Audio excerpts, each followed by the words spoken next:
Chapter 27. Pinocchio is arrested by the gendarmes. When he arrived on the shore, Pinocchio looked out to sea, but he saw no dogfish. The sea was as smooth as a great crystal mirror. "Where is the dogfish?" he asked, turning to his companions. "He must have gone to have his breakfast," said one of them, laughing. "Or he has thrown himself on his bed to have a little nap," added another, laughing still louder. From their absurd answers and silly laughter, Pinocchio perceived that his companions had been making a fool of him, in inducing him to believe a tale with no truth in it. Taking it very badly, he said to them angrily, "And now, may I ask what fun you could find in deceiving me with the story of the dogfish?" "Oh, it was great fun," answered the little rascals in chorus. "And in what did it consist?" "In making you miss school, and persuading you to come with us. Are you not ashamed of being so punctual, and so diligent with your lessons? Are you not ashamed of studying so hard?" "And if I study hard, what concern is it of yours?" "It concerns us excessively, because it makes us appear in a bad light to the master." "Why?" "Because boys who study make those who, like us, have no wish to learn, seem worse by comparison, and that is too bad. We, too, have our pride." "Then what must I do to please you?" "You must follow our example and hate school, lessons, and the master, our three greatest enemies." "And if I wish to continue my studies?" "In that case we will have nothing more to do with you, and at the first opportunity we will make you pay for it." "Really," said the puppet, shaking his head, "you make me inclined to laugh." "Hey, Pinocchio!" shouted the biggest of the boys, confronting him. "None of your superior airs! Don't come here to crow over us, for if you are not afraid of us, we are not afraid of you. Remember that you are one against 7 of us." "7, like the 7 deadly sins," said Pinocchio with a shout of laughter. "Listen to him! He has insulted us all. He called us the 7 deadly sins." "Take that to begin with, and keep it for your supper tonight," said one of the boys, and so saying he gave him a blow on the head with his fist. But it was give and take, for the puppet, as was to be expected, immediately returned the blow, and the fight in a moment became general and desperate. Pinocchio, although he was one alone, defended himself like a hero. He used his feet, which were of the hardest wood, to such purpose that he kept his enemies at a respectful distance. Wherever they touched, they left a bruise by way of reminder. The boys, becoming furious at not being able to measure themselves hand to hand with the puppet, had recourse to other weapons. Loosening their satchels, they commenced throwing their school books at him: grammars, dictionaries, spelling books, geography books, and other scholastic works. But Pinocchio was quick and had sharp eyes, and always managed to duck in time, so that the books passed over his head and all fell into the sea. Imagine the astonishment of the fish!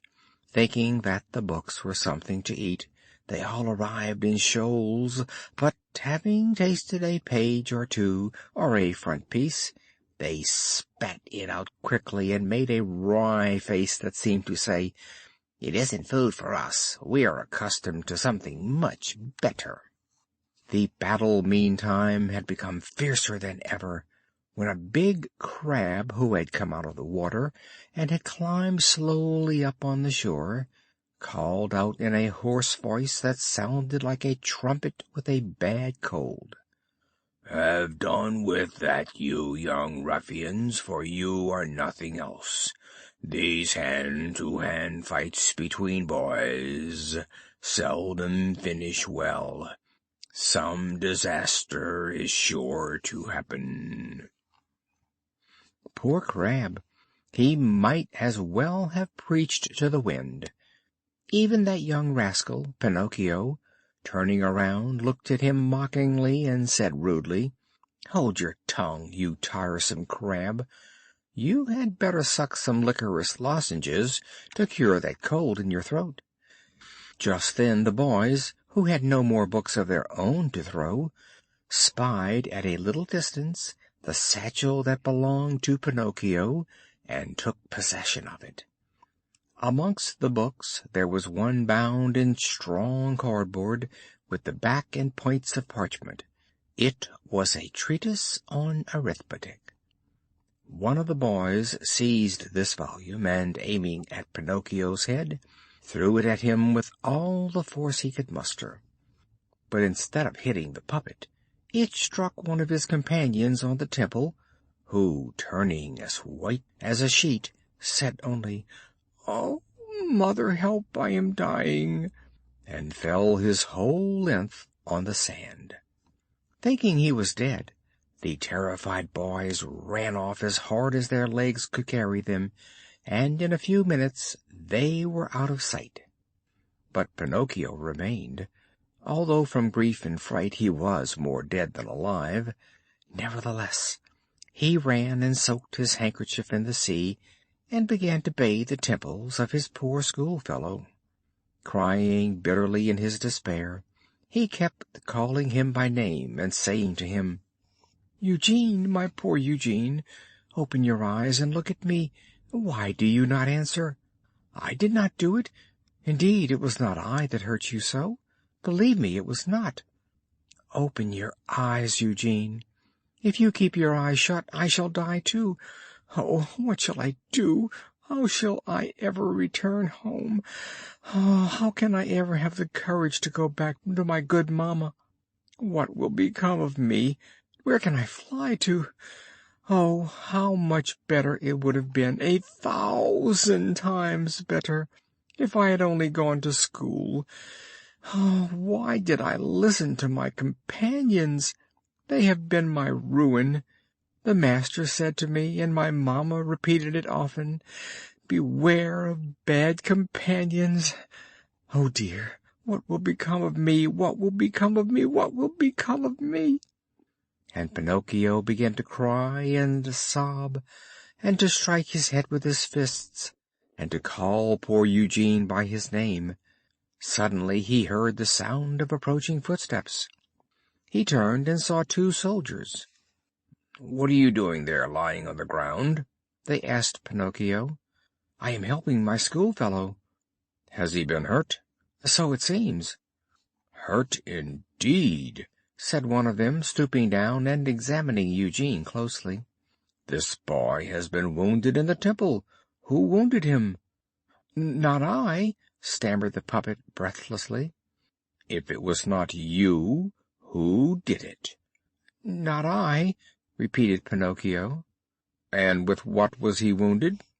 "With this book," and the puppet picked up from the ground the treatise on arithmetic, bound in cardboard and parchment, and showed it to the soldier. "And to whom does this belong?" "To me."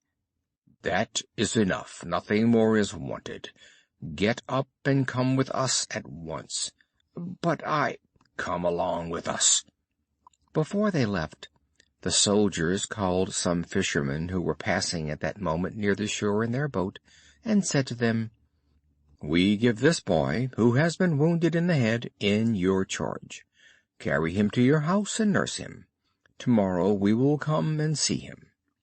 They then turned to Pinocchio, and, having placed him between them, they said to him in a commanding voice, "Forward, and walk quickly, or it will be worse for you."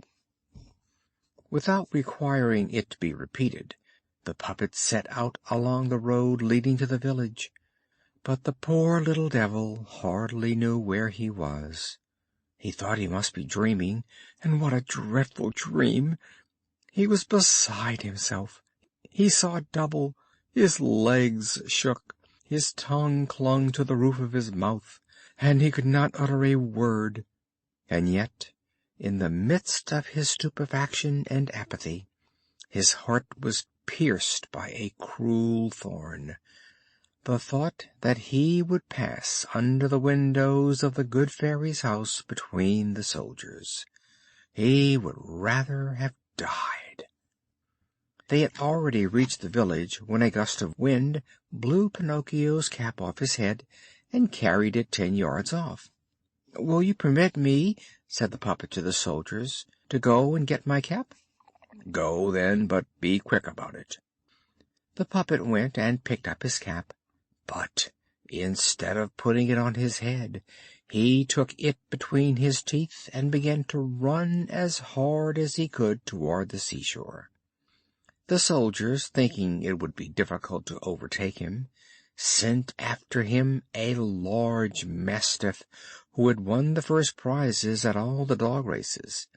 Pinocchio ran, but the dog ran faster. The people came to their windows and crowded into the street in their anxiety to see the end of the desperate race. End of chapter 27.